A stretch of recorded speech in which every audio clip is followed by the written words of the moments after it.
தூத்துக்குடி மாவட்டம் கோவில்பட்டி அருகே வீடுகளில் நோட்டீஸ் ஒட்டிய திமுக அரசின் வருவாய்த்துறையை கண்டித்து ஆர்ப்பாட்டம் நடைபெற்றது. இலுப்பையூரணி ஊராட்சி தியாகி லீலாவதி நகரில் கடந்த 2002 வழங்கப்பட்ட இலவச வீட்டு மனை பட்டாக்கள் ரத்து செய்யப்பட்டதை கண்டித்தும் அங்கு வீடு கட்டி குடியிருக்கும் மக்களுக்கு பட்டாவில் பதிவேற்றம் செய்ய வலியுறுத்தியும் நடைபெற்ற ஆர்ப்பாட்டத்தில் பலர் பங்கேற்று கோரிக்கைகளை வலியுறுத்தி கண்டன கோஷம் எழுப்பினர். மேலும் கோரிக்கைகளை நிறைவேற்றாவிட்டால் திமுக அரசுக்கு வரும் தேர்தலில் தக்க பாடம் புகட்டப்படும் என அப்பகுதியினர் எச்சரிக்கை விடுத்தனர்.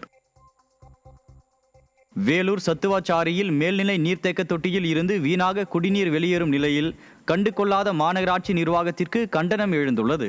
5 லட்சம் லிட்டர் கொள்ளளவுள்ள அந்த தொட்டியில் குடிநீர் நிரப்பும் குழாயில் பழுது ஏற்பட்டு 1 மாதமாக குடிநீர் வெளியேறி அருகிலுள்ள குடியிருப்புகளை சூழ்ந்தும் கால்வாயில் கலந்தும் வீணாகி வருகிறது.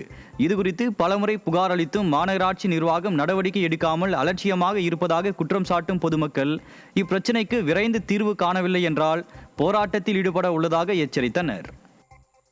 ஈரோடு மாநகராட்சியில் பாதாள சாக்கடை கழிவுநீர் செல்லும் வழியில் உள்ள ஆக்கிரமிப்பை அகற்ற நடவடிக்கை எடுக்காத மாவட்ட நிர்வாகத்திற்கு பொதுமக்கள் கடும் கண்டனம் தெரிவித்துள்ளனர். 20வது வார்டு பகுதியில் உள்ள செல்வம் நகர் மற்றும் முருகேச நகர் பகுதிகளில் சாலையில் பாதாள சாக்கடை குழாய் பதித்து வீடுகளுக்கு இணைக்கப்பட்ட போதிலும் பாதாள சாக்கடை கழிவுநீர் வெளியே செல்லும் இடத்தில் ஆக்கிரமிப்புகள் உள்ளதால் திட்டத்தை முழுமையாக நிறைவேற்ற முடியாமல் உள்ளது. ஆக்கிரமிப்பை அகற்ற சென்னை உயர்நீதிமன்றம் உத்தரவிட்ட நிலையிலும் தற்போது வரை திமுக அரசின் அதிகாரிகள் எந்த நடவடிக்கையும் எடுக்காமல் உள்ளனர். இதனால் வரும் சட்டமன்ற தேர்தலை புறக்கணிக்க உள்ளதாக அப்பகுதி மக்கள் எச்சரிக்கை விடுத்துள்ளனர்.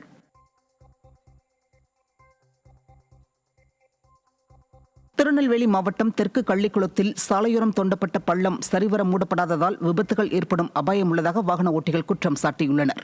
தெற்கு கள்ளிக்குளத்தில் குடிநீர் திட்டப்பணிக்காக சாலையோரம் பள்ளம் தோண்டப்பட்ட நிலையில் அவற்றை மூடி சாலையை சீரமைக்காமல் உள்ளது. இதனால் சாலையின் அகலம் குறைந்து விபத்து ஏற்படும் அபாயம் ஏற்பட்டுள்ளது. மாவட்ட நிர்வாகம் இதில் தலையிட்டு உரிய நடவடிக்கை எடுக்க வேண்டும் என பொதுமக்கள் கோரிக்கை விடுத்துள்ளனர். சிவகங்கை மாவட்டம் திருப்பத்தூர் அருகே வேலங்குடி சாம்பிராணி கருப்பர் கோவிலில் கோலாகலமாக நடைபெற்ற மாசி திருவிழாவில் ஆயிரக்கணக்கான பக்தர்கள் பங்கேற்று வழிபட்டனர். கடந்த 12ஆம் தேதி காப்பு கட்டுதலுடன் சிவராத்திரி பூஜைகளும் பாரிவேட்டை வழிபாடும் நடைபெற்று தொடங்கிய இந்த திருவிழாவில் அங்காளம்மன் கோவில் உற்சவ அம்மன் பச்சை வாழை குடிலில் எழுந்தருளிய நிலையில் பக்தர்கள் பச்சை வாழை மற்றும் கரும்பு தொட்டில் கட்டியும் பால்குடம் எடுத்தும் காவடி சுமந்தும் அரிவாள் படைத்தும் தங்களது நேர்த்திக்கடனை செலுத்தி கருப்பரை வழிபட்டனர். இதனைத் தொடர்ந்து ஆயிரக்கணக்கான பக்தர்களுக்கு அன்னதானமும் வழங்கப்பட்டது.